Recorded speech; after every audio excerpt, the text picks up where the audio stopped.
कारंजा घाटगे येथील बसस्थानक परिसरातील एका उपहारगृहाचे शटर तोडून चोरी करणाऱ्या अट्टल घरफोड्याला कारंजा पोलिसांनी अवघ्या 2 तासात अटक केली आहे। राजा खान सलीम खान असं अटक करण्यात आलेल्या आरोपीचं नाव असून त्याच्यावर नागपूर आणि अमरावती परिसरात 20 घरफोडींचे गुन्हे दाखल आहेत। हॉटेलमधील 5,000 रुपये चोरी झाल्यानंतर पोलिसांनी तातडीने तपास सुरू केला। ठाणेदार प्रल्हाद मदन यांच्या मार्गदर्शनाखाली विशेष पथकाने गुप्त माहिती आणि तांत्रिक तपासाच्या आधारे आरोपीला ताब्यात घेतले। आरोपीकडून मोपेड, मोबाईल आणि रोख रक्कम आणि घरफोडीचे साहित्य असा एकूण 56,000 रुपयांचा मुद्देमाल जप्त करण्यात आला आहे।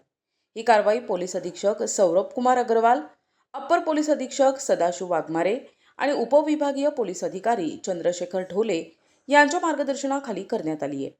कारंजा पोलिसांच्या या तत्पर कारवाईचे नागरिकांकडून मोठे कौतुक होत आहे। प्रतिनिधी जावेद खान, NTV न्यूज मराठी, वर्धा।